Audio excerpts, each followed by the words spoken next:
This is where the professional victims come in. Both parties benefit. The media gets a competent quote-unquote expert about a given issue, and the professional victim gets fame, exposure, and most importantly, money. The way to know you're dealing with a grade A professional victim is when they insert themselves into controversies that have absolutely nothing to do with them, and completely hijack the narrative, with the help of the journalism media, of course. Let's think about Gamergate. Now, for those of you who don't know, Gamergate is about games journalists who are supposed to rate and review games for the benefit of the consumer, which has recently been exposed as being in bed, literally in some cases, with developers. A developer makes a shitty game, and these supposed journalists give it a high score, because they were either directly paid, as is the case with major developers, but in the case of indie developers, the journalists may personally know the developer, sometimes in the biblical sense. Now, this corruption was exposed when the ex-boyfriend of one of these indie developers ranted online about the men, including journalists, that his girlfriend was screwing. And when consumers went to the publications that employed these journalists, you'd think they had been fired or something. But instead, these games journalists circled the wagons and declared that gamers were dead, and that gamers were hateful, misogynist bigots, and then it was on. Now, Gamergate is pretty old news at this point, but it's important to understand what it started out as, and what it's always been about. So, I have a question for you. What does Anita Sarkeesian have to do with Gamergate? She's not a developer, she's not a journalist, she's not even a gamer. She admitted on camera she doesn't play video games, and stole the game footage she used in her videos from other people and didn't even credit them or ask permission. However, Google any mainstream articles regarding Gamergate, and it's all about Anita Sarkeesian and her crusade to stop women from being in video games unless they meet her contradictory standards of how she wants women portrayed in video games. Now, Anita Sarkeesian is just one recent example, but there's another one.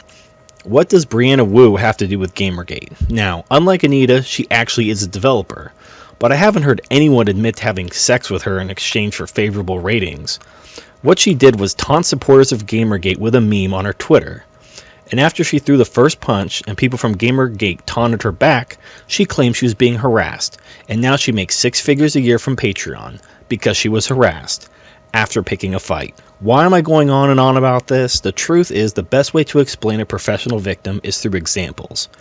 Anita Sarkeesian raised over $150,000 on Kickstarter to make YouTube videos. I'm making YouTube videos, and I didn't get shit.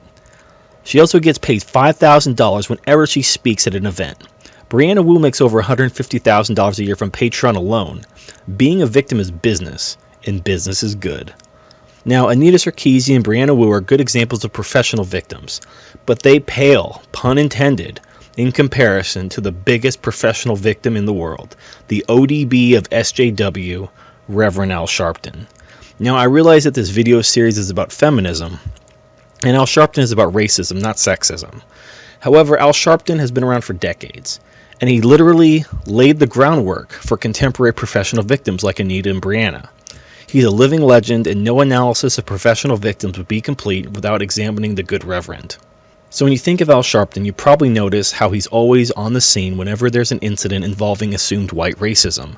Trayvon Martin, Michael Brown, Eric Gardner. And that's only in the last couple years. He inserts himself into the controversy and speaks on behalf of others. He makes himself the go-to media personality.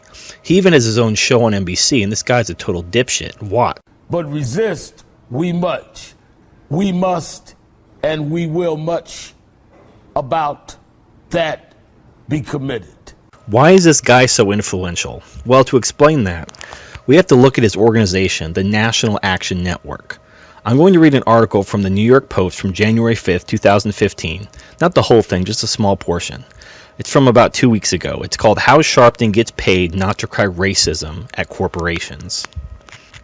The following is from a section in the article called Cost of Doing Business.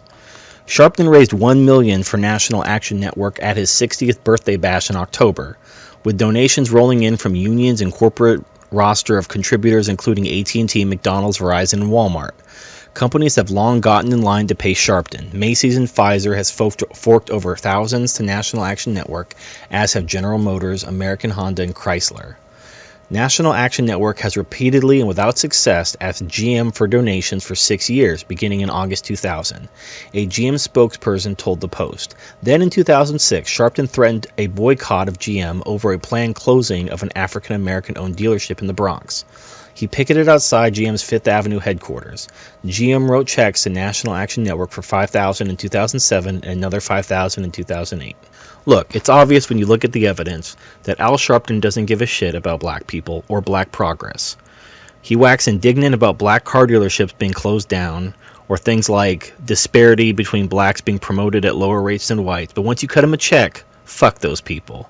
He doesn't care about the people who lost their job or didn't get promoted. He knows these companies are not racist, but he also knows that he has a corrupt media that will support him in calling them racist, and they had better pay up. That is the professional victim. So how do you deal with a professional victim? Well, here's what you don't do. You never threaten them. That's exactly what they want. They deliberately provoke because they need to be victimized to maintain their narrative of oppression. They're basically trolls, but kind of a reverse troll. While a normal troll seeks to offend and incite responses for the lulz, the professional victim seeks to be offended and harassed. If you don't harass them, they'll provoke until someone takes the bait.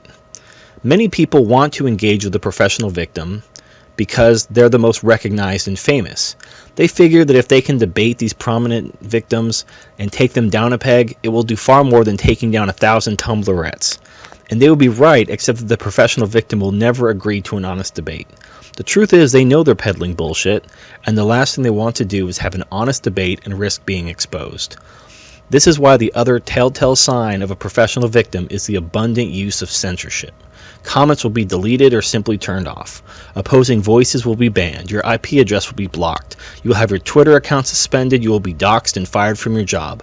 There is almost no load the professional victim will not sink to in order to silence debate and criticism. The professional victim's power comes from their influence in the corrupt journalism media, but it is also the source of their weakness.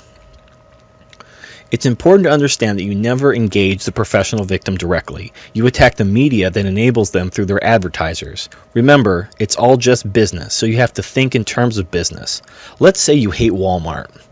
What good will you accomplish by storming into your local Walmart with a bullhorn and shouting about how bad Walmart is at the customers? You'll just get arrested and actually hurt your cause by making other people that agree with you look like insane people by association. So what do you do to hurt Walmart? You shop at Target. And you tell all your friends to shop at Target. Pretty soon Walmart is losing money and they change their business. So why bother?